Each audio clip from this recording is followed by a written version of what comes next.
Hello, everybody. So this presentation is a somewhat longer overview of a presentation that will be given on February 22nd in relation to a public information meeting on proposed changes to the environmentally sensitive development permit area within the electoral area OCPs and the RDOS.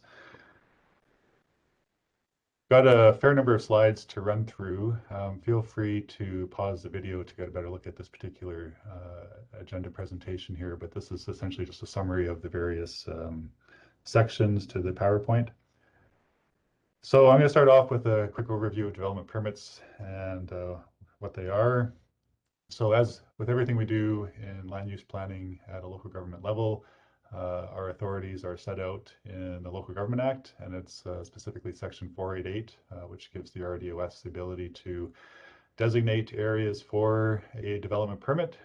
These can relate to any number of things specified under the Act, such as protection of development from natural hazards, the appearance of buildings, which we also refer to as form and character DPs, revitalization of commercial areas, or, as per the discussion tonight, the protection of the natural environment.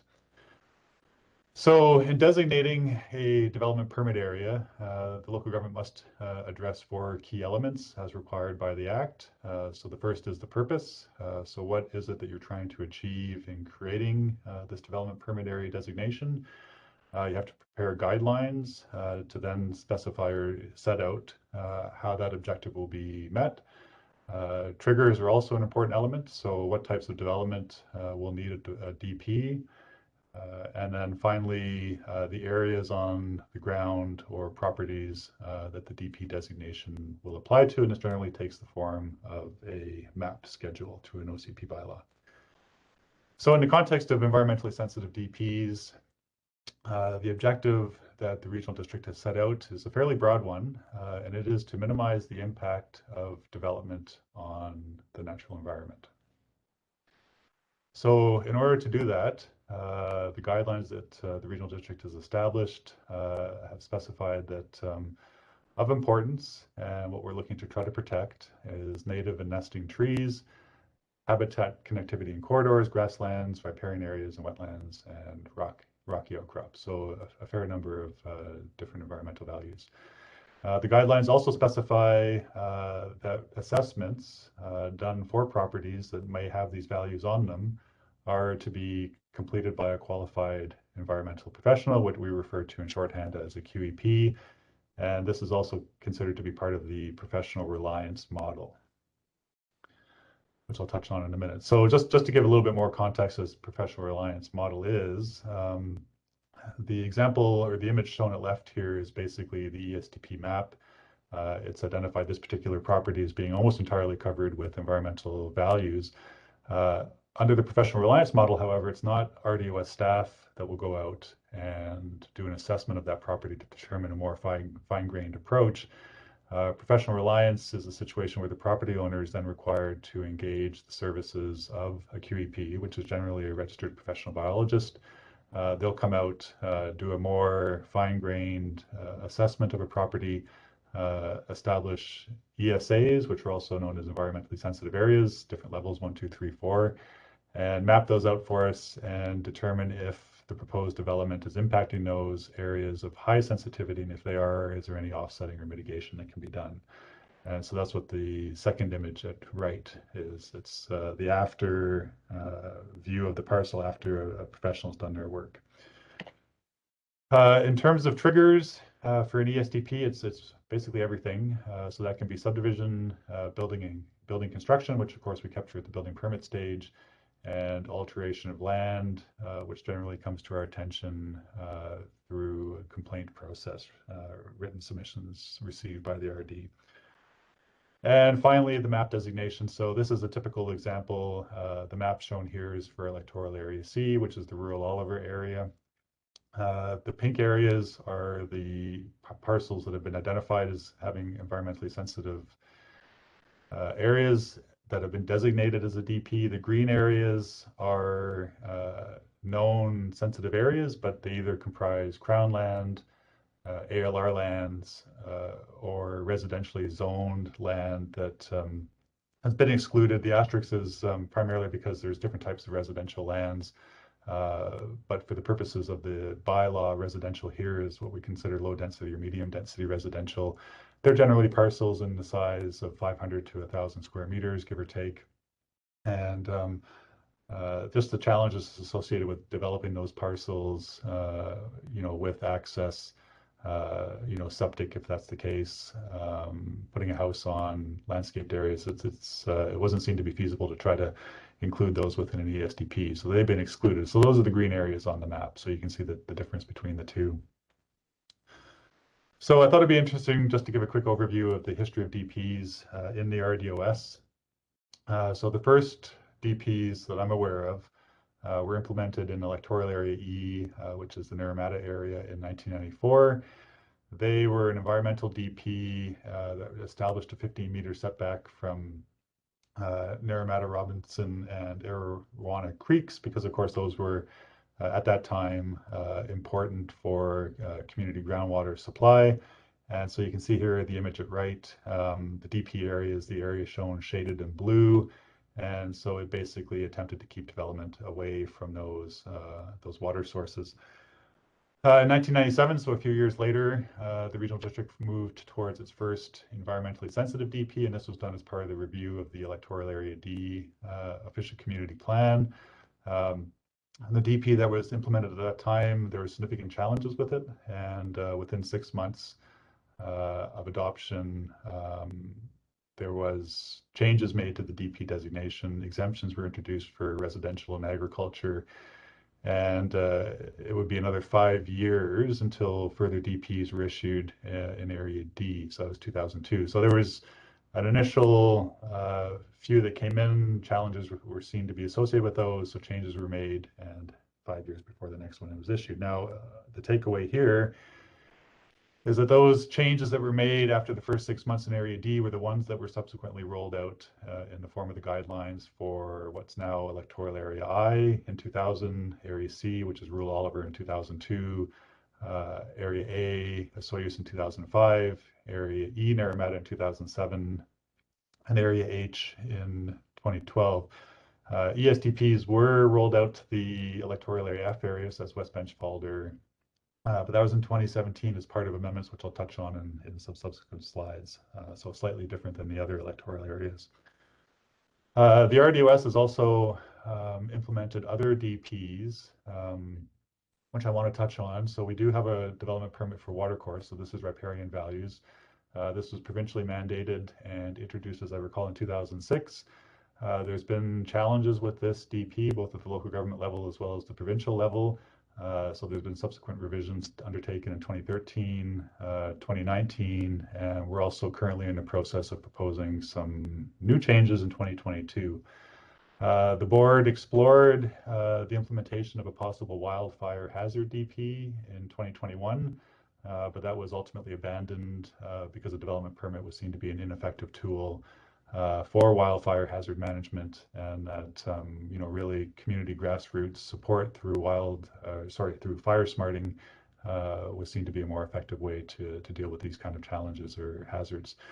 The regional district implemented a hillside development permit in 2013 to try to protect hillside development from hazard lands. Again, we had challenges with this particular DP, and it was subsequently revised in 2018 to remove the land disturbance and building permit components and have it only apply to subdivisions. There was also a protection of farming development permit, which again, I think was introduced around 2012, 2013. But again, similarly, it was revised in 2017 because of the challenges associated with applying it at the building permit or land disturbance stage. So it's only applied now at subdivision. And there's a whole number of different commercial and light industrial form and character DPs that we have in the different electoral areas. The last dot point here where references a DP being abandoned in 2005. That was in relation to Electoral Area C, which is Rural Oliver, and this particular DP that was south of the town of Oliver's boundary. I don't know the basis for that DP being abandoned. It was before my time with the regional district, but I just wanted to highlight that as well, that once implemented, they don't always stick around.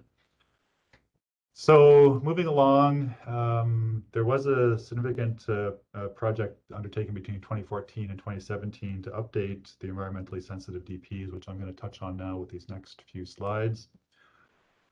So for those who may not be familiar, we do have a regional growth strategy bylaw in the RDOS. It's a sub-regional bylaw, so it only applies to the South Okanagan electoral areas.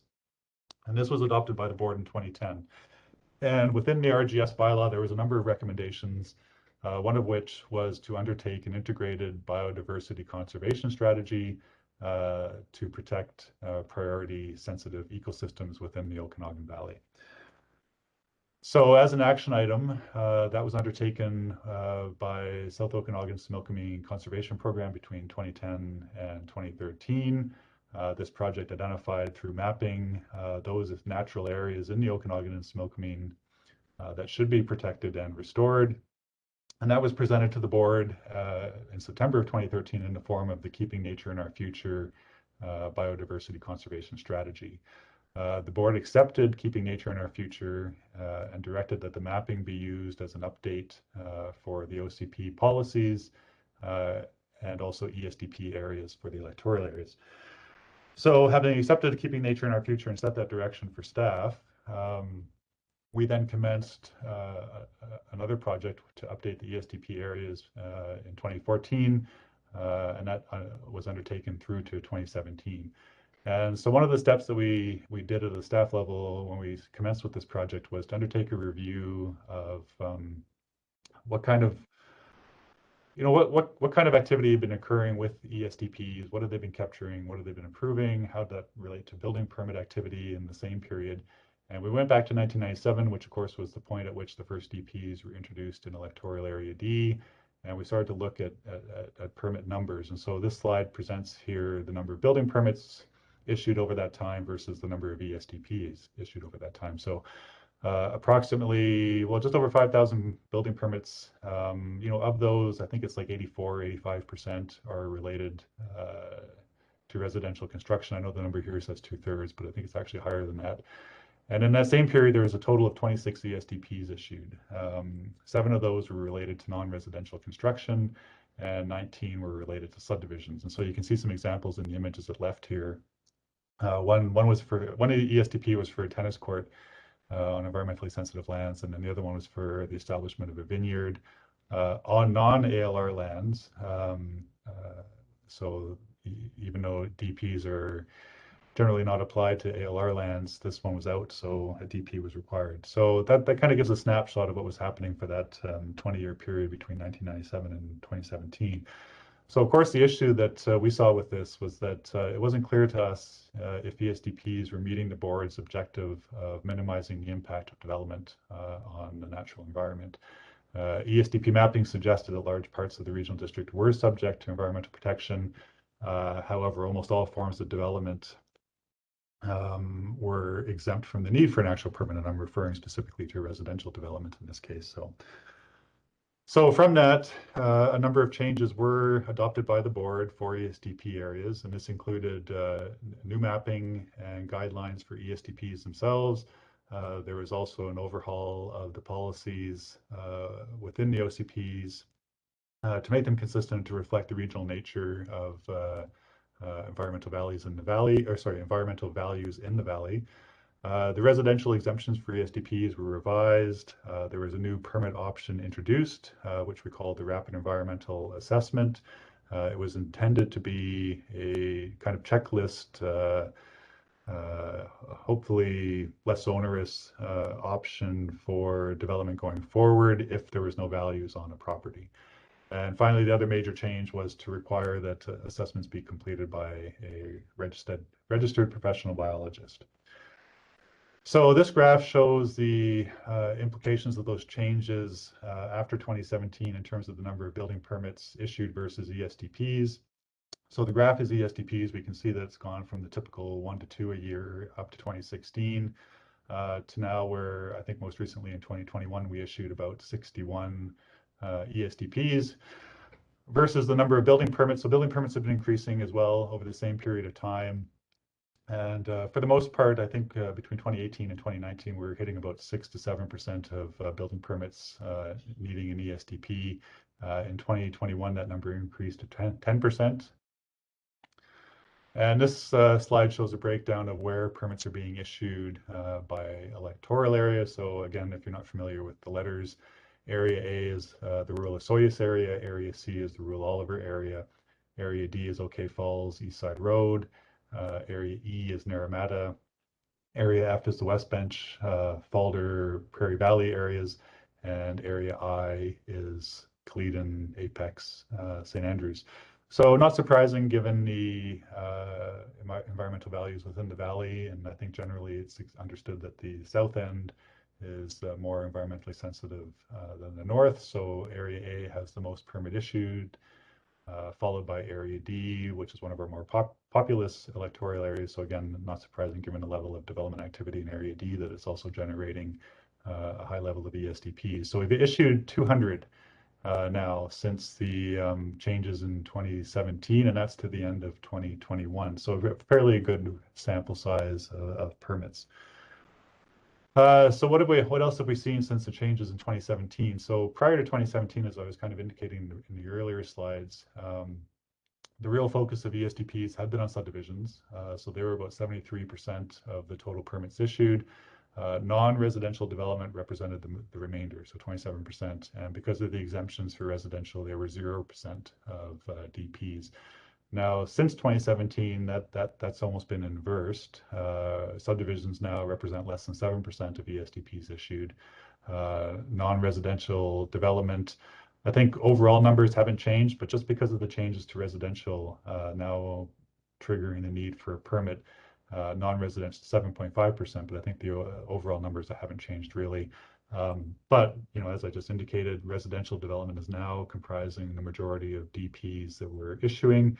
I've got the asterisks here for expedited permits, which is the rapid environmental assessments I touched on in the previous slide, and I'll touch on it in the next slide as well. This has been a bit of a surprise for staff. We didn't expect the rapid assessment to be the common form of DP issued, but as you can see here, it's taking up it's forming the vast number of permits that we're issuing.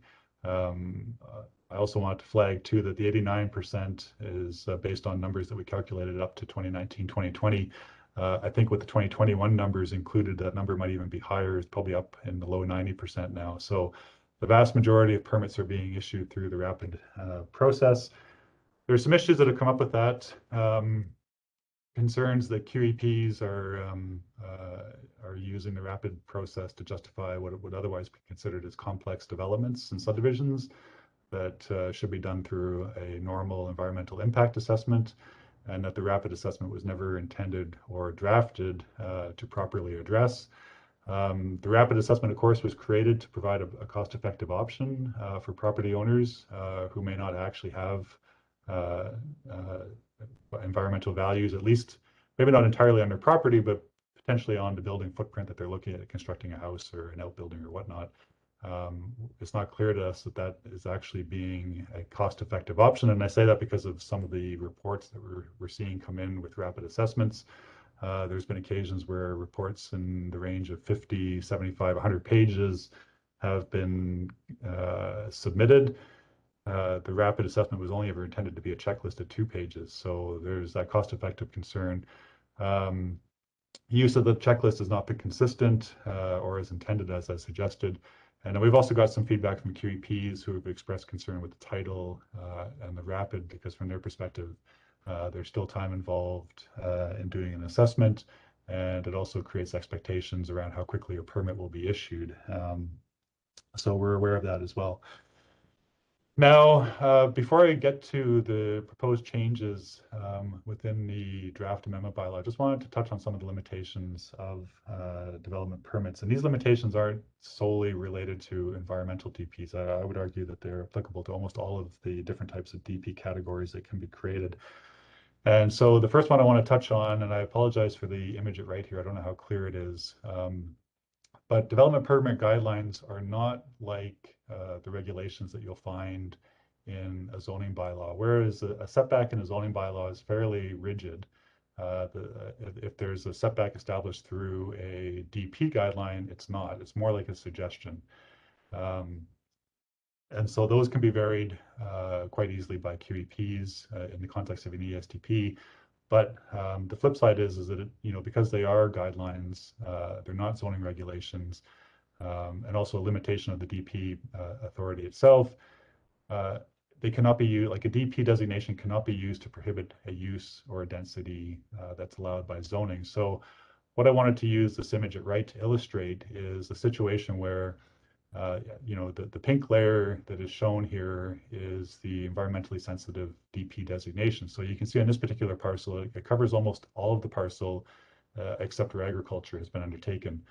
This particular parcel is zoned RM1S. The S is a site specific, but RM1 is our medium density residential zoning. So on this particular parcel, apartment buildings and townhouses can be constructed subject to servicing with water and sewer.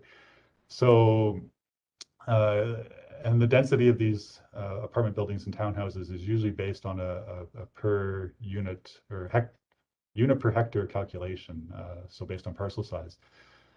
So this particular property owner is entitled under zoning to construct theoretically an apartment building, and we'll say for argument's sake with 100 units. The ESDP designation cannot be used to prohibit or to reduce the density of those units. All that can be done with the DP is to establish sensitive areas. And if by chance those sensitive areas have to be used for the development of the apartment building, hopefully that there's some way that that can be offset through mitigation or planting or some other measures as recommended by a QEP. But in no way can the DP be used to say, no, you can't build an apartment building here because of sensitivity, only a house can be built. That's not an option that's open through DPs. The second important consideration too is that a development permit cannot be used to deny an application, which is somewhat slightly different than what I was just going over with the previous one. The previous one is you cannot use a DP to restrict use or density. A DP basically cannot be denied. I've got this in italicized, this next dot point here, and I've heard this at a previous seminar. With the DP, it's not no, it's not yet. And so what that means is that if a refusal of a DP is to be issued, it must be accompanied by measures a property owner can take in order to meet the guidelines and obtain the issuance of a permit. So if there's some aspect of the DP guidelines that you've drafted that the proposal fails to meet, well, yes, you can put forward a refusal of the permit, but the door has to be left open for the property owner to address those issues and come back and get the DP issued. The other concern with DPs is that it's an open question as to whether local governments can actually issue tickets for infractions in a development permit area. So UBCM, which is the Union of British Columbia Municipalities, has over the years lobbied the provincial government to provide this authority. The provincial government believes this authority already exists, but there's, at least that I'm aware of, not that many local governments that are ticketing DPs at this particular point in time. I am aware of local governments that are exploring options as to how they may go about ticketing. I'm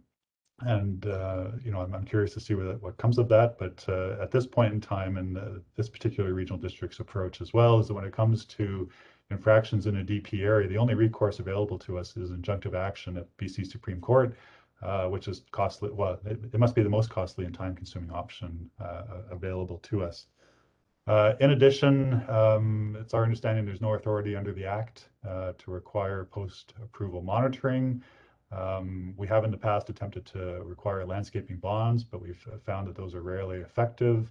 They're generally treated as simply the cost of doing business or an expense, or the other challenge is that the expense of having a biologist come out and confirm that the landscaping has been done in accordance with the permit exceeds the value of the bond.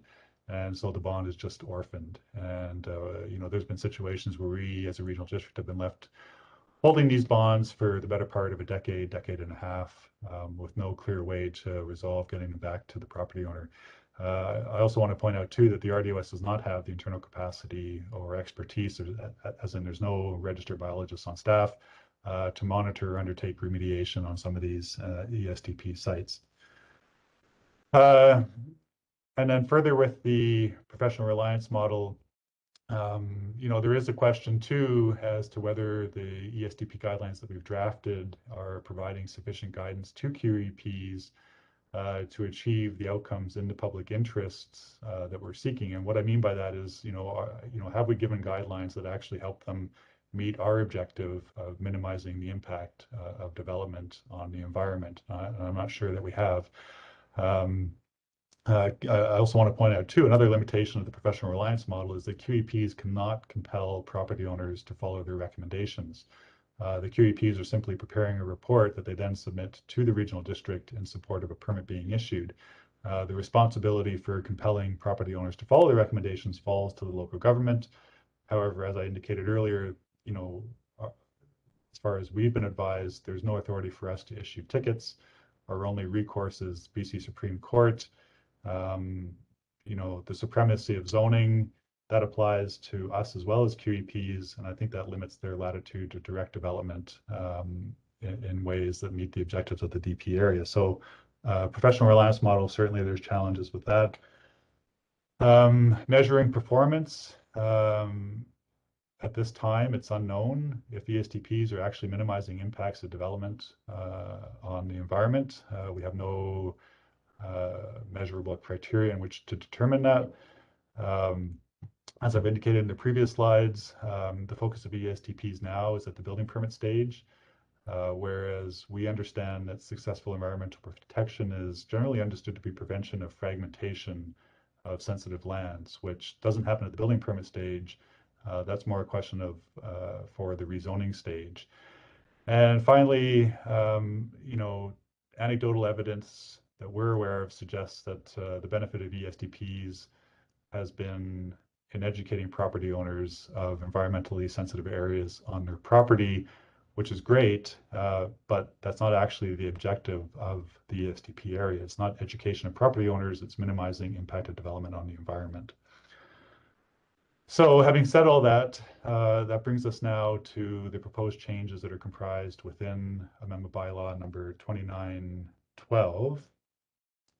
And so this bylaw was prepared in response to a notice of motion that was brought forward at an RDOS board meeting on September 3rd, 2020. And that notice of motion was that ESDPs be made to only apply to subdivisions and rezonings. So take away the building permit and land disturbance triggers. That options be brought forward to make ESDPs more effective at the subdivision and rezoning stage. And then the third point was that ESDPs not be used or should not prevent the fire smarting of properties.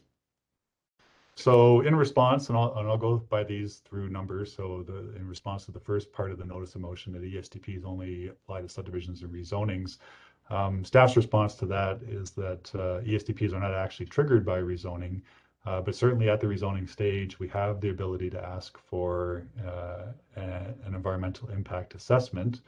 And those assessments are based on the mapping that we have for properties through the ESDP scheme. So when a rezoning application comes in, we'll look at a property for many different things, including environmental values. And if we see that there is an environmentally sensitive layer over the property that's under application for redevelopment, that usually forms the basis of us asking for an environmental assessment, if an environmental assessment hasn't already been prepared and submitted with the rezoning application.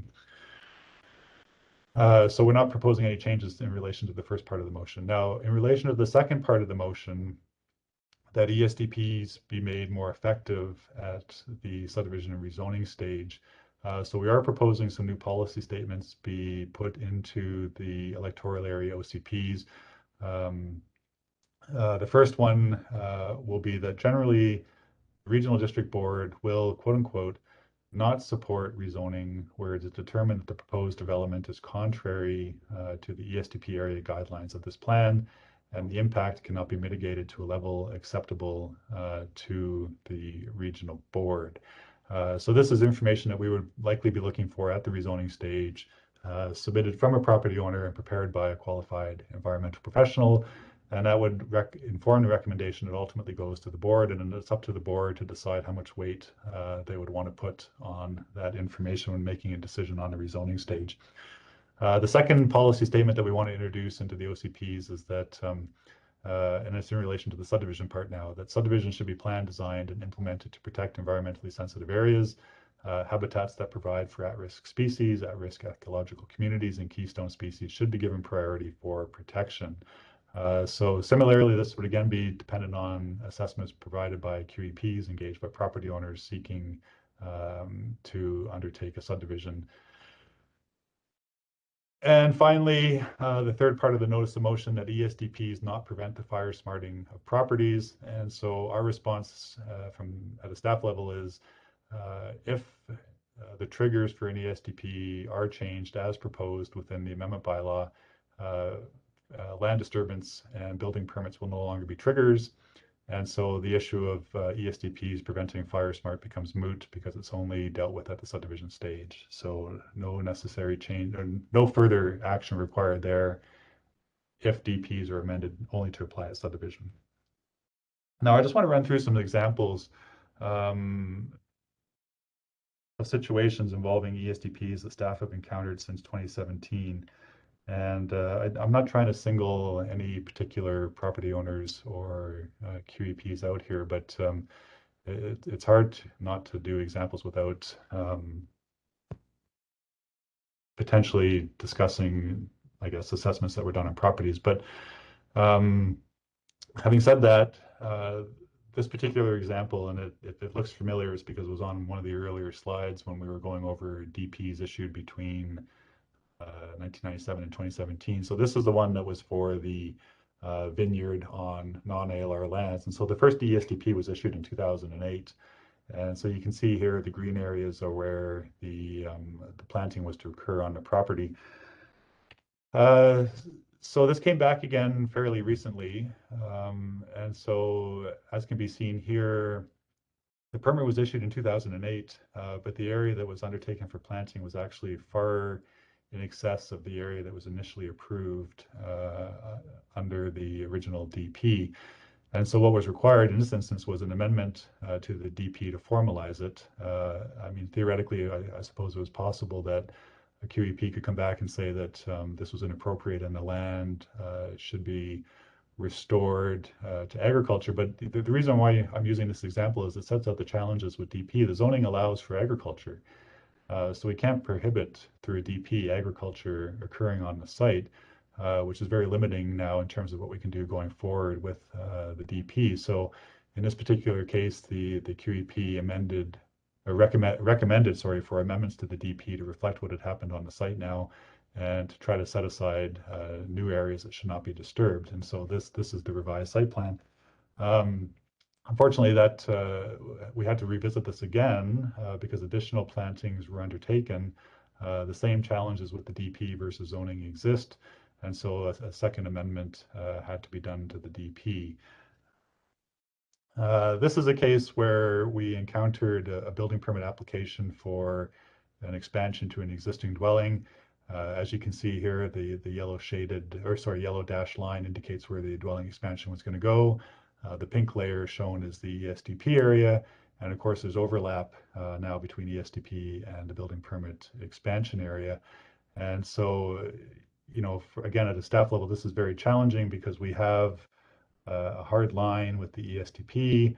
I put the aerial image on here to show that it's, you know, there's some question as to whether this actually is capturing disturbed area associated with what was a vehicle parking space, or is it actually undisturbed area associated with the hillside?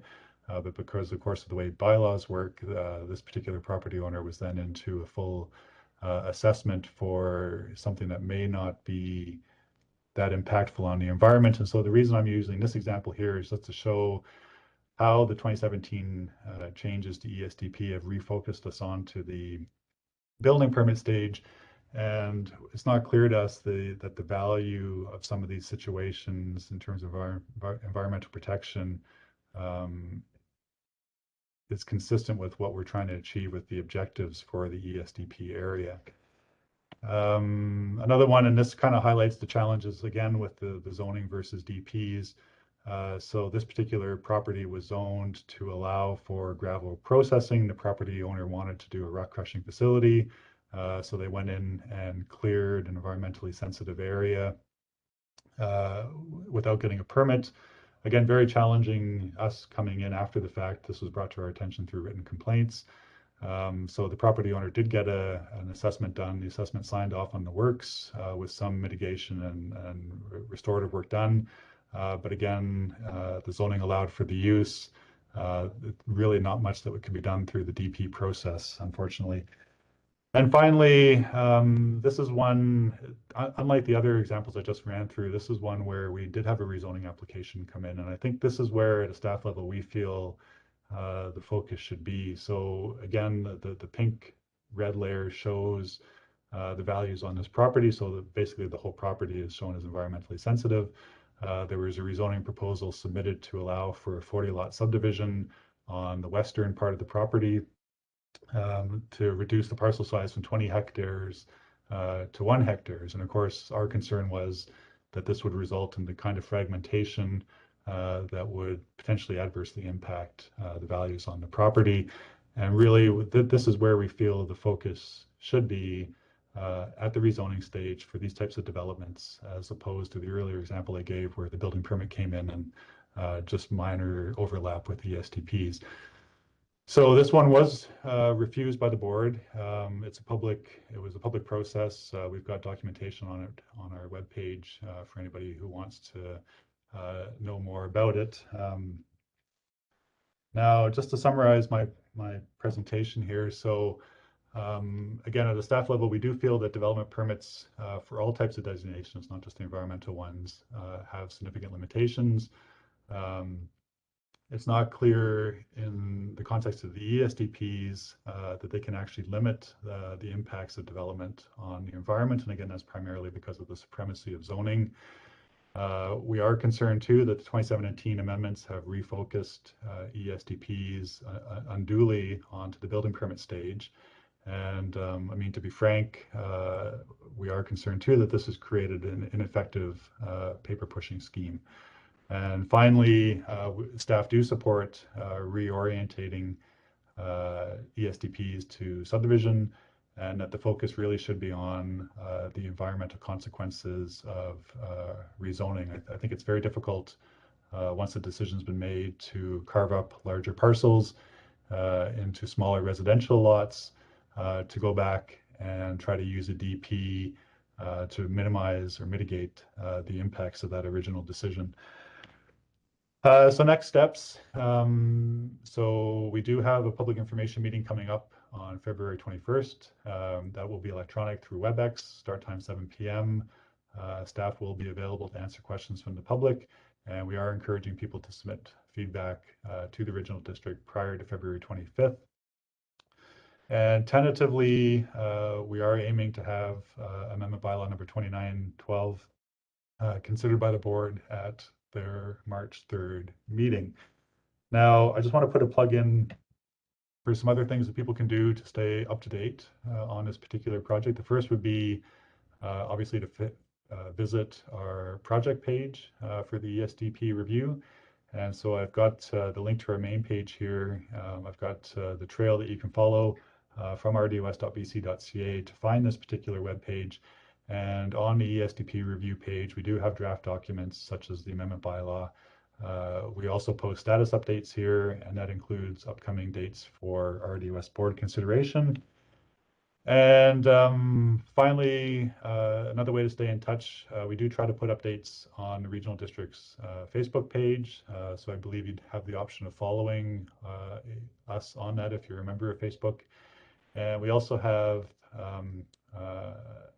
a text alert software through Voyant Alert, which residents and property owners can sign up for.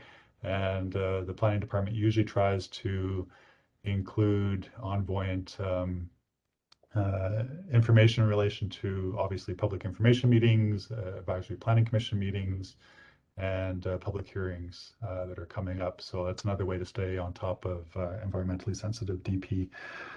And I believe that's it for my presentation. So I look forward to seeing people on the 21st. And if you have any questions or comments, please reach out and discuss those with RDOS staff. Thank you.